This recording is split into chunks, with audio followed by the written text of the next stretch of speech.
Hello guys, welcome to the channel, welcome to a new video. তো second video চলে এসেছে চ্যানেলে। যাই হোক, আজকের ভিডিওতে আমার টোটাল কমপ্লিট হয়েছে, অনেক কিলোমিটার কমপ্লিট করেছি, 734 কিলোমিটার। কিন্তু এই ভিডিওটা বেস করব 500 কিলোমিটার টোটাল যতটা চালিয়েছি তার উপরে কি কি প্রবলেম হয়েছে না হয়নি, সেক্ষেত্রে আজকের ভিডিওটা ওই টপিকের উপরেই।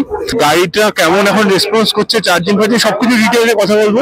আর এই ভিডিওটা স্পেশালি যারা ইভি কিনছো, পেট্রোল আছে তাদের জন্য। আর আমার যারা অডিয়েন্স, তাদের মধ্যে কেউ কারোর ইভি নেই, শুধুমাত্র আমার ইভি রয়েছে। তো সেক্ষেত্রে যে ইভি বেস্ট নাকি পেট্রোল বেস্ট, আর অন্তত একবারে ভিডিওটা দেখো। যদি ইভি বা পেট্রোল বা কিছু নিতে চাইছো, তা একবারে ভিডিওটা একবার চেক করো। একটা কথা দিয়েছিলাম যে 500 সাবস্ক্রাইবার হয়ে গেলে গাড়ির নাম্বারটা রিভিল করে দেবো। আমাকে অনেকে কমেন্টে মেসেজে বলেছেন নাম্বার অলরেডি রিভিল হয়ে গেছে, তো আজকে রিভিল করে দেবো। আজকে সব থেকে বেশি খুশি, কারণ 500 তো ভিউজ হয়ে গেছে। পুরো চ্যানেলে উঠিয়ে ভিউজ দেখে নাও, যে কোনো ভিডিওতে 500 ভিউজ নেই। তো আজকে নাম্বার যা আছে সব রিভিল করেই দেবো আজকে। ঠিক আছে, 81 কিলোমিটার রেঞ্জ দেখাচ্ছে। আর টোটাল আমি কমপ্লিট করেছি, 2 কিলোমিটার চালিয়ে এসেছি। কৃষ্ণনগর রোডে আছি ফের। তো এইটা হলো নতুন ওলা S1X+, যেটাতে 3 কিলোওয়াট ব্যাটারি রয়েছে আর এটার পিক পাওয়ার 6 কিলোওয়াটে। গাড়িটার লুক, রিয়াল লুক অসাধারণ, সিট কোয়ালিটি অসাধারণ। আফটার 500 কিলোমিটার্স কোনো রকম কোনো ইস্যু হয়নি। শুধু একটা জিনিস কি, মানে বহুত কমফোর্টেবল, তো আরাম, অনেক আরাম, মানে কি বলবো। আমি মাঝে মাঝে ঝুঁকে যাই যে এত বড় সিট, অনেকে বলবে সিট কমফোর্টেবল না, সিট যথেষ্ট কমফোর্টেবল। আর ব্রেকিং যা কিছু আছে সব একদম ওকে, বাট একটা জিনিস কি, ব্রেকিং পার্টটা খুব লুজ, মানে একবার একটু ঠেলতে আমার যেহেতু অভ্যাস হয়ে গেছে, আমি জানি যে কোথায় কী প্রবলেম।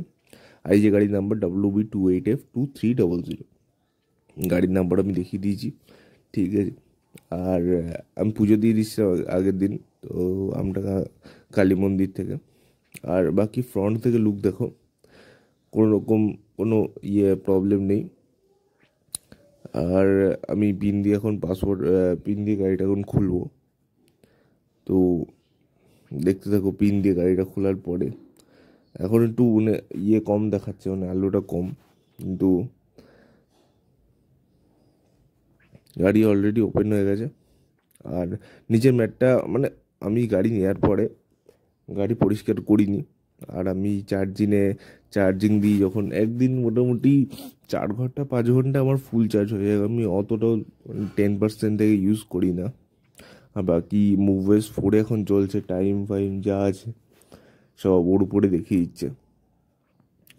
ডিসপ্লেতে কোনো রকম স্ক্র্যাচ কিছু পড়েনি। উপরে যে দাগটা দেখতে পাচ্ছ, দাগটা শুধুমাত্র মানে যখন ডেটা লাগাচ্ছিলাম, যে ম্যাটটা লাগানোর সময় স্ক্র্যাচটা পড়েছে। আর টোটাল যে টাইম পার্সেন্টেজ ওগুলো আর কি দেখাচ্ছি। তো এই গাড়িটা যারা নিতে ইচ্ছা করছে অবশ্যই দেওয়ার, প্রাইস কম আছে, আমাকে বললে আমি অবশ্যই রেফার করে দেবো।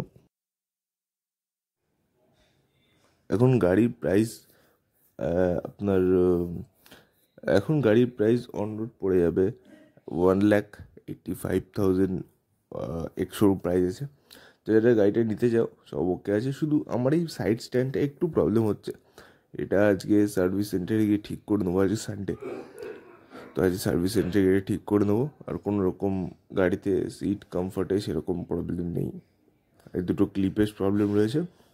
তো ঠিক আছে, যারা যারা এই অবধি দেখেছো লাইক কমেন্ট শেয়ার সাবস্ক্রাইব করে দিও। আর আজকের মতো ভিডিওতে এই অবধি রাখছি। Thank you so much.